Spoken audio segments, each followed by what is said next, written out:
Welcome to Void of Fears, where the line between reality and nightmares blur with every tale. What you're about to hear has happened to someone, somewhere, perhaps even someone just like you.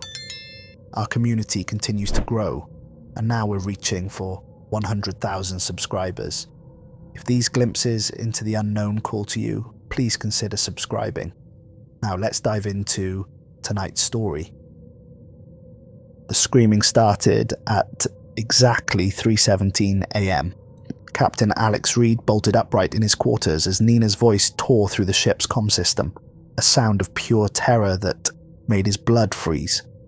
Not the controlled urgency of an emergency call, but the primal shriek of someone watching their sanity shatter in real time. "Captain!" Ben Hayes' voice crackled over the intercom. Barely controlled panic bleeding through his usual professionalism. "You need to get to the bridge, now." Nina's been walking the corridors for the past hour, and she won't respond to anything. She keeps saying the same thing over and over. Alex was already pulling on his clothes, his hands shaking, as adrenaline flooded his system. 3 weeks into what should have been a routine salvage mission, and now his engineer was having some kind of breakdown in the middle of deep space. He'd seen it before, the isolation and endless black taking its toll on even the strongest minds. But as he ran through the corridors of the Nova's Pride, Alex heard Nina's voice echoing from somewhere ahead, and the words she was repeating made his skin crawl. "They're all waiting for us, in the ships, in the beautiful ships. They're so happy now, no more loneliness, no more fear, just peace, forever and ever and ever." Alex found her on the observation deck, pressing her face against the viewport with both hands, staring out at something he couldn't see. Her reflection in the reinforced glass showed eyes that were too wide, too bright, as if something behind them was burning with alien fire. "Nina," Alex said softly, approaching her like he would a wounded animal. "Talk to me. What's out there?" She turned to him with a smile that was beautiful and terrible, her face serene in a way that made his stomach turn. "Can't you see them, Alex? Hundreds of ships, all arranged so perfectly. Like a garden, like a cathedral. They've been waiting so long for us to come home." Alex looked out the viewport and saw nothing but empty space and distant stars. But Nina's scanner was running continuous sweeps, and when he glanced at the display, his heart nearly stopped. 347 contacts, ships of every size and configuration, arranged in perfect concentric circles around something dark and massive at their center.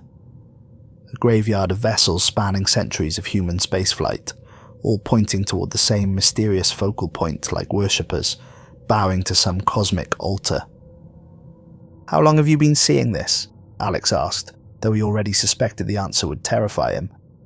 Nina's smile grew wider, and when she spoke, her voice carried harmonics that didn't belong to any human throat. "Since 3:17 a.m. That's when they started calling. That's when they always start calling." The coffee had gone cold hours ago, but until 3 minutes ago, Captain Alex Reed had been sipping it anyway, trying to focus during the long watches between stars. 3 weeks out from Titan Station, and the Nova's Pride had found nothing but empty space and broken dreams. His crew had been getting restless, and their fuel reserves were dropping faster than he'd like to admit. The salvage business had been good to Alex over the years, but lately, pickings had been slim. Too many crews chasing too few wrecks, and the easy finds had all been claimed long ago. Now you had to venture into the deep black, past the established shipping lanes and into the territories where ships went missing and never came back. It was dangerous work, but the potential payoff made it worthwhile. But now, staring at the impossible formation on Nina's scanner, while his engineer hummed a lullaby that seemed to come from somewhere else entirely, Alex realized they might have found more than they bargained for. Ben Hayes' voice cut through the bridge's ambient hum, carrying an edge that made the captain look up from his navigation charts. The young navigator's hands trembled slightly as he adjusted the sensor array. That wasn't like Ben at all. The kid had steady nerves, had seen his share of strange things in the outer territories. He'd been with Alex for 3 years now, ever since graduating from the Merchant Marine Academy, with honours and a desire to see the galaxy's edge. "Captain, you need to see this," Ben said, his voice tight with something that might have been excitement or fear. "Talk to me," Alex replied, moving to peer over Ben's shoulder. The bridge was cramped, designed for efficiency rather than comfort. Every surface was covered with displays, controls, and monitoring equipment that kept their aging ship functional in the void. "Started as a single contact about an hour ago. Big one, really big." Ben's voice carried a note of uncertainty that Alex had never heard before. But as we got closer and the resolution improved, he enhanced the display, and the single blip on the screen suddenly resolved into dozens, then hundreds of individual contacts.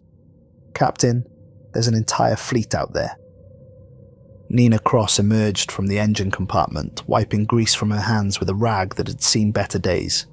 The engineer had been trying to coax a few more percentage points of efficiency from their aging fusion drive, a thankless task that she approached with the dedication of an artist. Nina was small and wiry, with the kind of practical intelligence that could make broken things work, and working things work better. She'd been with Alex the longest, nearly 5 years, and he trusted her judgment more than anyone's. "A fleet this far out?" she asked, her voice tight with concern. "That doesn't make sense. There's nothing out here worth protecting." Alex studied the formation on the display. The ships were arranged in perfect concentric circles like ripples on a pond, frozen in time. No military formation he knew looked like that, too precise, too deliberate. Almost ritualistic. The spacing between vessels was exact, each ring maintaining proportional distances from the center. "Ben, how many vessels are we looking at?" "Best count is 347 individual contacts. Different sizes, different configurations." Ben's fingers danced over his controls, pulling up detailed scans. "Captain, some of these power signatures are ancient. We're talking pre-expansion era designs." Dr. Lisa Park appeared in the doorway to her quarters, drawn by the urgent voices. The xenoarchaeologist looked younger than her 32 years, with the kind of enthusiasm for discovery that reminded Alex why he'd fallen in love with space in the first place. Her reputation for finding the unusual had earned her a spot on their crew, despite her lack of practical spacefaring experience. The Salvage Guild paid good money for documented anomalies, and Lisa had a talent for recognizing them that bordered on supernatural. "Ancient how?" she asked, moving to examine the sensor readings with the intensity of a scholar presented with a new manuscript. "Look at this drive signature." Ben pointed to one of the contacts. "That's a generation ship configuration. Haven't seen those since the early colony days. 200 years, maybe more. And this one here, that's a civilian transport from the corporate wars. Different eras, different technologies, all sitting together like someone's collecting them." Alex felt a familiar itch between his shoulder blades, the same sensation he'd learned to trust over 8 years of salvage operations.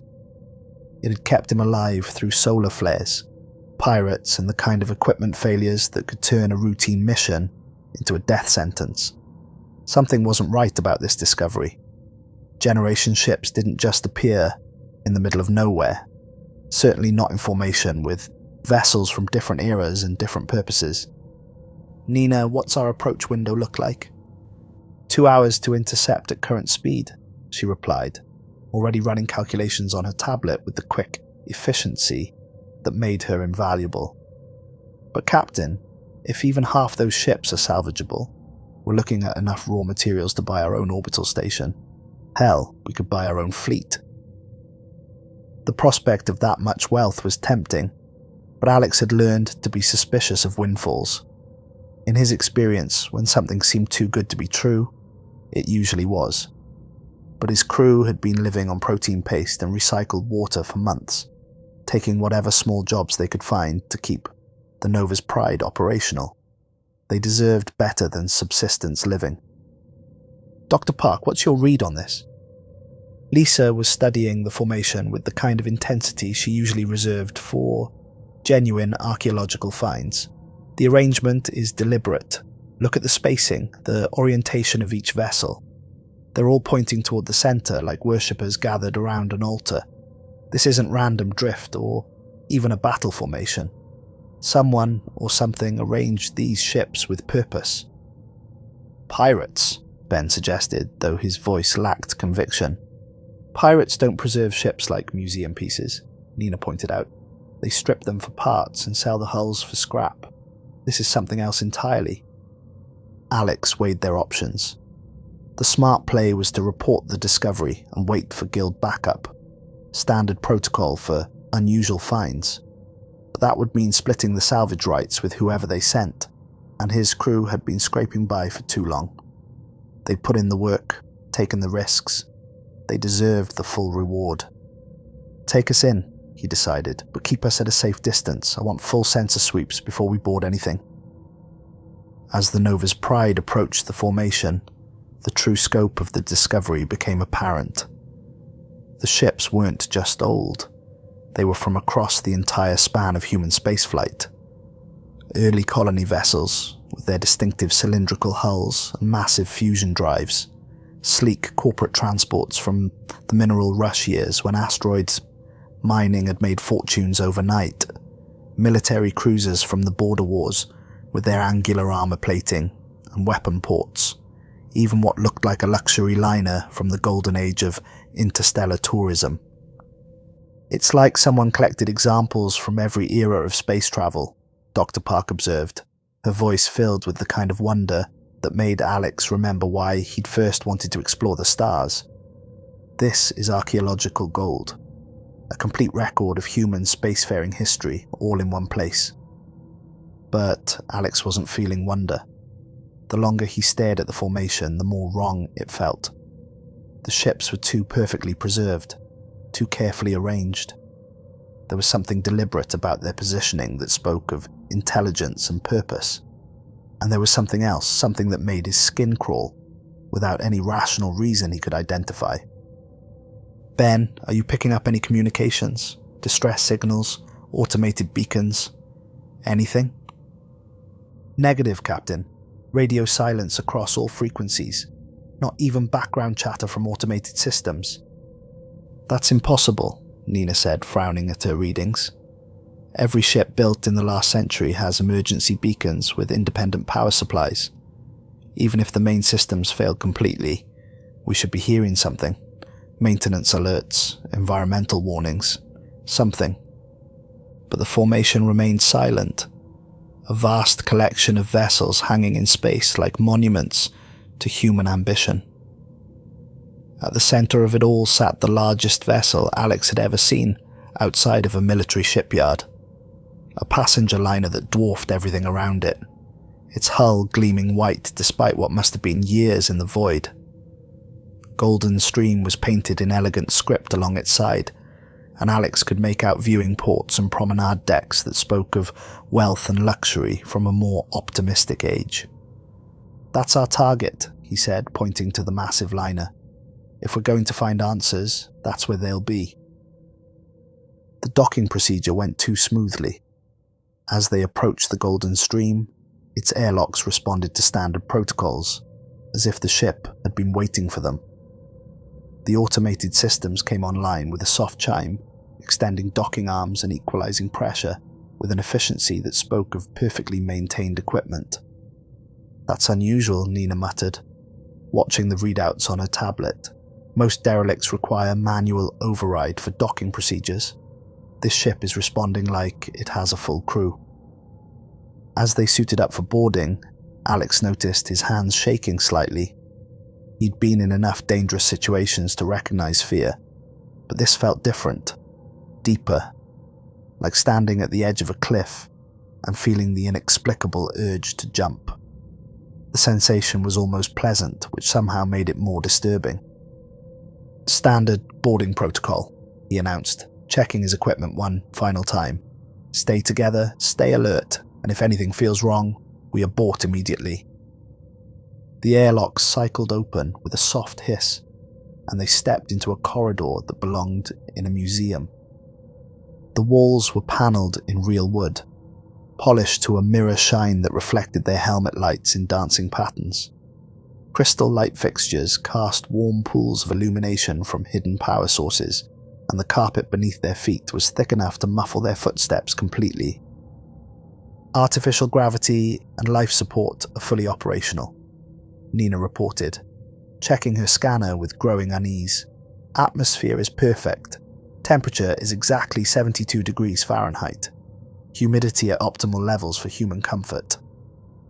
"Too perfect," Alex muttered, but kept moving deeper into the ship. The Golden Stream had been designed for the wealthy elite who could afford interstellar luxury travel in the days when such journeys took months rather than weeks.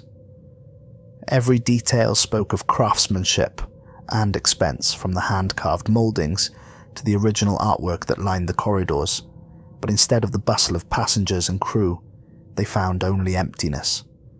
They found the main promenade deck first, a vast space lined with shops and restaurants that catered to travellers with more money than they knew how to spend. Jewellery stores displayed cases of precious stones from distant worlds. Clothing boutiques offered fashions that would never go out of style, and art galleries showcased pieces that museums would kill to acquire. But instead of crowds of tourists admiring the displays, they found only silence. In one of the restaurants, they discovered tables still set for dinner. The wine glasses were full, the food perfectly preserved, but untouched. A violin lay beside its bow on a small stage, as if the musician had just finished a song and stepped away for a moment. "This doesn't make sense," Dr. Park said, running her scanner over one of the tables. "No decomposition, no signs of struggle or panic, no dust, no wear. It's like time stopped." Alex picked up a wine glass and held it to the light. The liquid inside was clear, odourless, but something about it made his stomach turn. Not wine at all, but something else, something that seemed to shift and shimmer when he moved the glass, as if it existed in more dimensions than his eyes could process.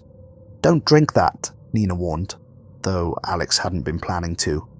The very thought made his skin crawl. They moved deeper into the ship, finding the same impossible preservation everywhere they looked. Children's toys lay scattered in a play area, but the toys moved slightly when no one was looking directly at them, reorganizing themselves in subtle ways that created an optical illusion of motion. A library contained thousands of books that fell open to the same page, no matter how many times they were closed, all displaying text in languages that seemed familiar but couldn't quite be read. In the passenger quarters, they found personal belongings arranged with a precision that human hands could never achieve. Clothes folded in perfect geometric configurations, toiletries lined up with military precision, photographs positioned at angles that created visual distortions when viewed from certain perspectives. "Someone's been maintaining this place," Nina observed, though her voice lacked conviction. "But who? And why?" The ship's bridge was a masterpiece of old-world craftsmanship, all brass fittings and analog displays that somehow managed to look more sophisticated than modern digital interfaces. Captain's logs were still playing on a loop, the same cultured voice repeating the same words over and over with mechanical precision. "Day 43 of our voyage to New Australia. All systems nominal. Passenger morale remains high despite the extended journey time. The entertainment staff has prepared a special performance for tonight's dinner service. We should reach Kepler Station for refueling within the week, and then it's just 2 more weeks to our final destination." Nina accessed the main computer while Alex and Dr. Park examined the navigation records. Everything looked routine, even boring. A standard passenger run between established colonies, the kind of milk run that paid the bills while more adventurous captains chased fame and fortune in the outer territories. "Captain," Nina called, her voice tight with something that might have been fear. "Every log ends at exactly 3:17 a.m. Ship time, October 16th, 3 years ago. Every single one. Alex felt that crawling sensation again, stronger this time, like insects moving under his skin. Show me. The timestamp was burned into every system log, every automated entry, every piece of recorded information. 3 hours, 17 minutes and 0 seconds, AM. Not 3:16 or 3:18. Exactly 3:17, down to the millisecond, as if someone had reached into the ship's computer and carved that moment in digital stone. "We need to check the other ships," Dr. Park said, but her voice carried a note of dread that Alex shared. The next vessel they boarded was a cargo hauler from 5 years ago, its hold still full of sealed containers that hummed with their own internal power. The crew quarters told the same story. Everything perfectly preserved, everything abandoned, at exactly 3:17 AM according to the ship's chronometers. A military patrol ship from 8 years past revealed the same mystery. The weapons were still charged, the engines ready for immediate departure, but the crew was nowhere to be found. Personal effects remained untouched in the quarters. Meals half finished in the galley, duty rosters still displayed on the command screens. A family transport missing for over a decade continued the impossible narrative. Children's drawings still decorated the walls, toys scattered across play areas in arrangements that suggested interrupted games, but no sign of the families who had called this ship home. Each ship they explored added another piece to a puzzle that made less sense the more complete it became. Different vessels, different crews, different time periods, different purposes, all united by that single moment when everything stopped. The precision of it was maddening, like a cosmic joke played by something with a very twisted sense of humour. "This is coordinated," Alex said as they gathered on the bridge of the Nova's Pride for a strategy meeting. "Something is luring these ships here, something that activates at that specific time. But what could cause ships from different eras to all experience the same event?" "And where are all the people?" Ben asked, the question that haunted them all. "We're talking about thousands of passengers and crew members. You can't just make that many people disappear without leaving some trace." Dr. Park had been studying her readings from across the graveyard, cross-referencing energy signatures and gravitational anomalies with her database of known phenomena. Her expression was troubled, the look of someone who had found answers but didn't like what they implied. "There's an energy source at the center of the formation," she said slowly.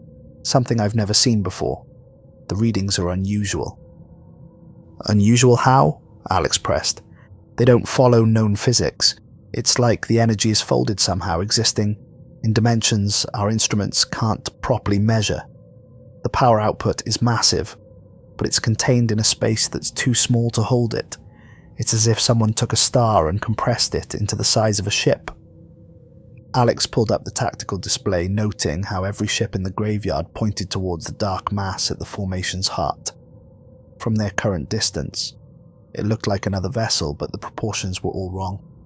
Too angular in some places, too organic in others, like something that had grown rather than been built according to any rational design principles. "That's not human design," Dr. Park observed. "The hull configuration, the way the superstructure flows together, it's almost biological." The alien ship pulsed with a rhythm that reminded Alex uncomfortably of a heartbeat. Slow, steady, hypnotic. The longer he stared at it, the more he felt drawn to approach it, to understand what secrets it might hold. The sensation was almost pleasant, like the feeling of falling asleep after a long day of hard work. "Nina, prepare a full sensor sweep," he ordered, shaking off the strange lethargy that seemed to be creeping over him. "I want to know everything about that ship before we get within a kilometer." "Captain," Ben said quietly, his voice carrying the weight of hard-earned wisdom, "maybe we should call this in. Whatever happened here is beyond anything we're equipped to handle. This is guild territory now, or maybe even government." Alex knew his navigator was right, but something was pulling him towards that alien vessel. Not physically, but mentally. like a song just below the threshold of hearing. The sensation was growing stronger the longer they remained in the graveyard, and he found himself thinking about it even when his attention was focused elsewhere. One quick look, he decided, ignoring the concerned glances from his crew. Then we report back to the guild and let them handle it.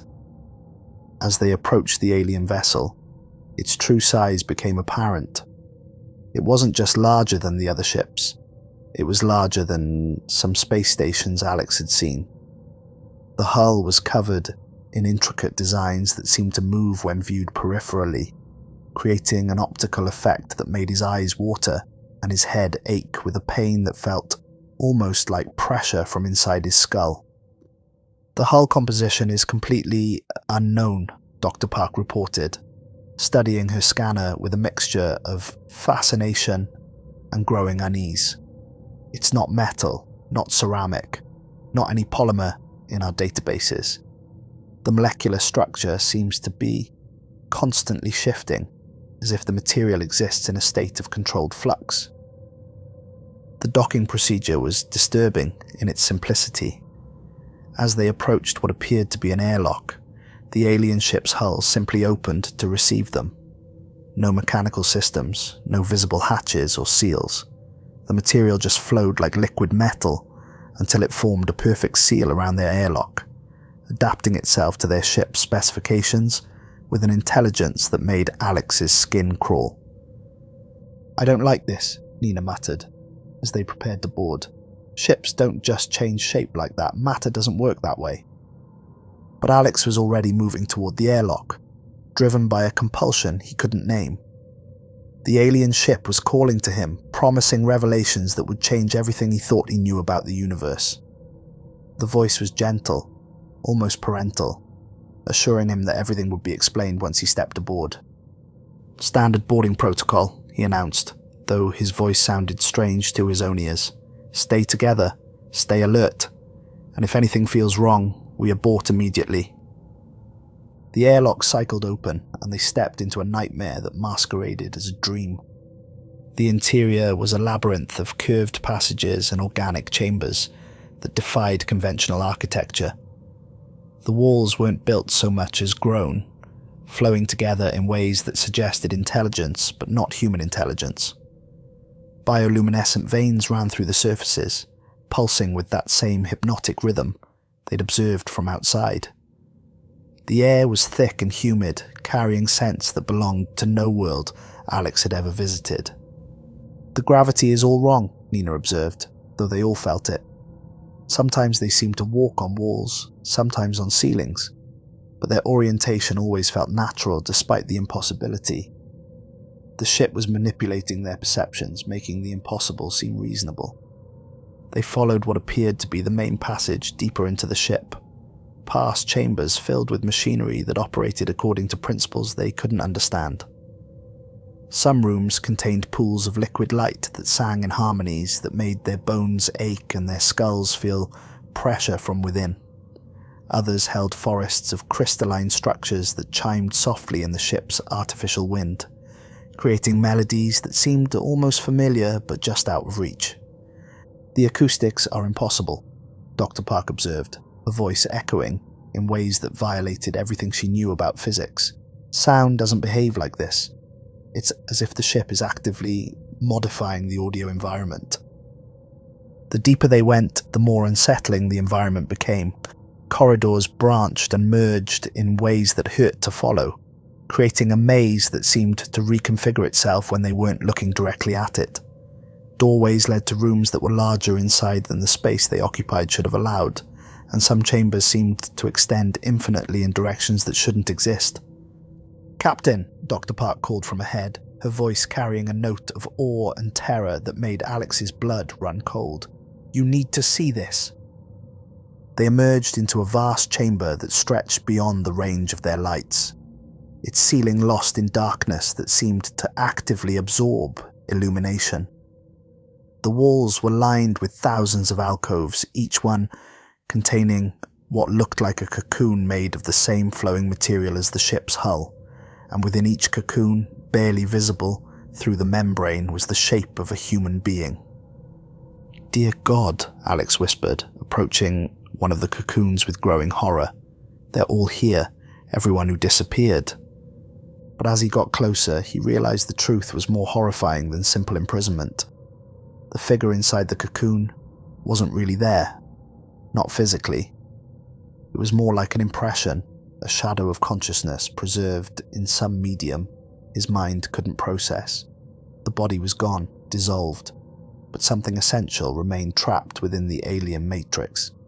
"They're not bodies," Dr. Park said, her voice hollow with realization. "They're minds, consciousness extracted and stored like files in a computer. But why? What's the purpose?" Nina was scanning the chamber with her equipment, her face pale in the alien light that seemed to come from everywhere and nowhere at once. The energy output is incredible. Whatever this process is, it's feeding something massive. Alex reached out to touch one of the cocoons, and the moment his fingers made contact, the world exploded into alien sensation. He was suddenly experiencing memories that weren't his own, emotions that belonged to strangers, fears and hopes and dreams from hundreds of different lives, all happening simultaneously in his consciousness.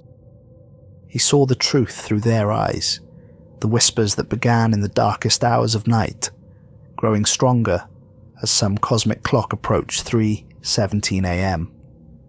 The irresistible compulsion to leave their ships, to walk through corridors and airlocks toward this central chamber. The moment of understanding as they realized what was happening, followed by a strange peace as their consciousness was gently extracted and preserved for purposes they couldn't comprehend. There was something else in the memories, something that made Alex's blood freeze and his mind recoil in horror.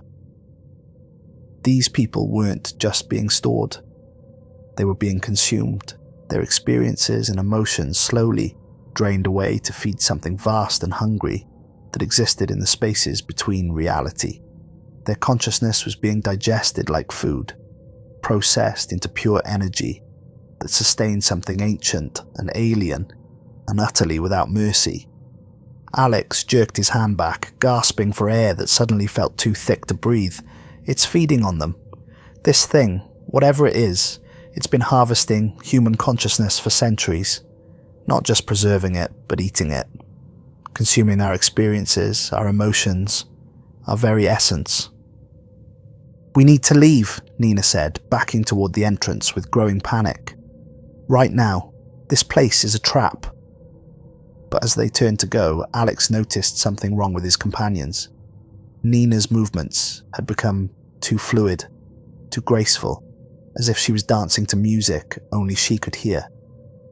Dr. Park was humming softly under her breath, a melody that seemed to come from the ship itself, a lullaby that promised eternal rest. He checked his chronometer and felt reality tilt around him like a ship in a storm. 3:16 a.m. The whispers started as a barely audible susurrus at the edge of perception, growing stronger with each passing second. But these weren't random sounds. They were voices, hundreds of voices, all speaking in perfect unison, calling to them, welcoming them home, promising an end to loneliness, to fear, to the crushing weight of individual existence. Alex felt his own will beginning to dissolve, replaced by a warm certainty that he belonged here, had always belonged here. The voice promised an end to struggle, to the constant fear of death that haunted every moment of human existence. All he had to do was walk forward and join the eternal communion that waited in the depths of the ship. He watched in growing horror as Nina moved toward an empty cocoon with the same serene expression he'd seen in the stolen memories. Her face was peaceful, almost radiant, as if she was walking towards something wonderful rather than her own destruction. Dr. Park was already standing within one of the alcoves, her body beginning to shimmer as the ship prepared to extract her consciousness and add it to its vast collection. "Fight it!" Alex shouted, trying to grab Nina's arm, but she pushed him away with inhuman strength. Where she touched him, his skin burned with cold fire. "It's beautiful, Alex," she said, her voice dreamy and distant. Can't you see how beautiful it is? We'll never be alone again. Never be afraid again. We'll be part of something greater than ourselves, something eternal. Alex fought against the compulsion with every ounce of willpower he possessed, but the alien influence was strong, and he could feel his resistance crumbling like sand before an incoming tide. The whispers promised such wonderful things. Unity with something greater than himself, knowledge that spanned galaxies, peace that would last until the heat death of the universe. In desperation, he activated his emergency beacon, hoping Ben would pick up the signal and somehow escape what was happening. The signal might reach other ships, might warn them away from this place of horror. Then he drew his plasma cutter, its weight a reminder of who he was, what he'd fought to build over years of honest work among the stars. The high-energy beam sliced through several of the cocoons, sending cascades of sparks through the chamber like a fireworks display in hell. The alien ship screamed, not with sound, but with something that bypassed his ears and spoke directly to his nervous system. The compulsion faltered for just a moment, confusion rippling through the vast intelligence that controlled this place. It was enough. Alex grabbed Nina and Dr. Park, dragging them towards the exit as the ship convulsed around them like a wounded animal. The walls began to bleed some phosphorescent fluid that burned his skin where it touched, and the floor beneath his feet felt unstable, as if it might give way at any moment. Behind them, he could hear the cocoons cracking, releasing their trapped consciousness in a chaos of overlapping voices and memories that threatened to drive him insane. The ship fought them every step of the way, corridors stretching impossibly long, doorways sealing themselves shut, gravity shifting in directions that shouldn't exist. But Alex pushed forward, driven by pure desperation and the knowledge that if they didn't escape now, they never would. They reached the Nova's Pride just as Ben was preparing to sever the docking connection, his face twisted with the same struggle against alien influence that Alex had experienced. The navigator's hands were shaking as he fought against the compulsion to shut down their ship's systems and surrender to whatever was calling from the depths of space. "Captain!" Ben gasped, sweat pouring down his face despite the cool bridge temperature. "Something's in my head. It wants me to stay. It's promising things, showing me visions of peace and unity. I can barely resist it." "Fight it," Alex ordered, pushing his semi-conscious crew members through the airlock with more force than necessary. "Get us out of here. Maximum burn. Now!" As the Nova's Pride pulled away from the alien vessel, Alex could see the entire graveyard beginning to change. Ships that had floated in perfect formation for years were now drifting apart like a disturbed constellation. Some were breaking apart as ancient systems finally failed under the stress of whatever force had held them in place. Others simply vanished, folding away into dimensions his eyes couldn't follow, leaving only empty space where moments before there had been massive vessels. "The whole structure is collapsing," Ben reported, his voice shaking with exhaustion and fear. "Whatever was holding it together is failing. The energy readings are off the charts." Alex watched Nina and Dr. Park convulse in their acceleration couches as their minds fought to integrate the alien influence that had touched them. Their eyes rolled back in their heads, and they muttered in languages that didn't belong to any human throat.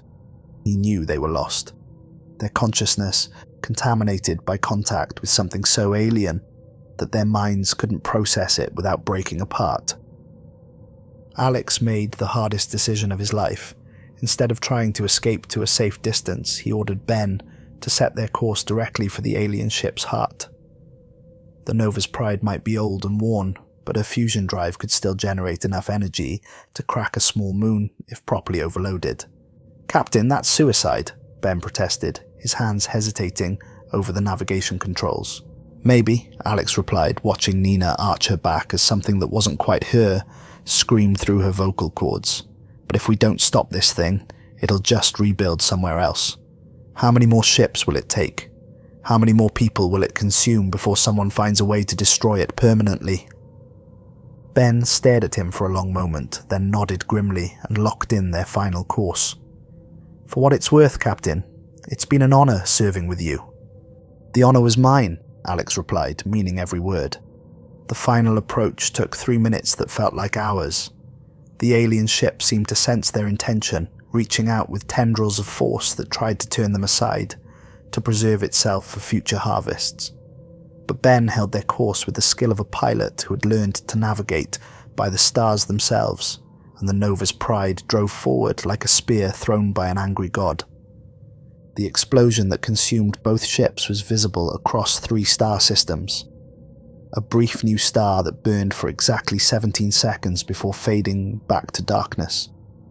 The shockwave scattered the remaining ships of the graveyard across light years of space, leaving only debris and fading energy signatures to mark what had been humanity's first contact with something truly alien. Alex barely made it to an escape pod before the Nova's pride broke apart under the stress of her final mission. Nina and Dr. Park were already gone, their minds too damaged by the alien contact to survive the violent separation from whatever had been speaking through them. Ben chose to stay at the controls, ensuring their course would take them into the heart of the monster that had killed so many. The last thing Alex saw before losing consciousness was the alien ship's death throes, its impossible geometry collapsing in on itself as the power that had sustained it for centuries finally failed. For just a moment he thought he could hear the voices of all the trapped souls crying out in joy as they were finally released from their eternal torment. 3 weeks later, Alex was rescued by a guild patrol ship, delirious and babbling about alien harvesters and consciousness farms. The rescue crew found him floating in an escape pod that should have run out of life support days earlier, sustained by systems that had somehow regenerated themselves beyond their design capacity. His story was met with polite skepticism and careful psychological evaluation. The guild's medical staff diagnosed him with severe trauma-induced hallucinations, a common enough condition among salvage crews who spent too much time alone in the deep black. The official report listed the Nova's pride as lost with all hands during a routine salvage operation, victim of an unstable asteroid field that had somehow failed to appear on any previous surveys. But Alex knew the truth, and that knowledge was eating him alive from the inside. He'd saved humanity from one cosmic horror, but at the cost of everything that mattered to him. His crew was dead, his ship destroyed, his reputation in ruins. The guild had quietly blacklisted him, making sure he'd never captain another vessel or lead another expedition into the unknown. And sometimes in the quiet hours before dawn, he would lose track of time and find himself walking through whatever station or ship he was on, moving with the same purposeful stride he'd seen in those final moments aboard the alien vessel. His chronometer would always read 3:17 a.m. The entity's influence had marked him, left some trace of itself buried in his consciousness like a seed, waiting to sprout. Alex suspected he was living on borrowed time, that somewhere in the vastness of space, other ships like the one he'd destroyed were already beginning to sense his presence, already laying their traps for the day when he would be compelled to seek them out. The medical staff had tried to help, prescribing medications that dulled the voices but never silenced them completely. Therapists had attempted to convince him that his experiences were the product of a mind under stress, that the alien encounters were elaborate fantasies created by a psyche trying to process trauma. But Alex knew better. He could feel the thing moving in his thoughts, patient and eternal, waiting for the right moment to call him home. But that was a problem for tomorrow. Today, he was still human, still free, still capable of warning others about the dangers that lurked between the stars. He'd started keeping a journal, writing down everything he could remember about the graveyard and its alien curator. Maybe someone would believe him eventually. Maybe someone would be prepared when the next harvest began.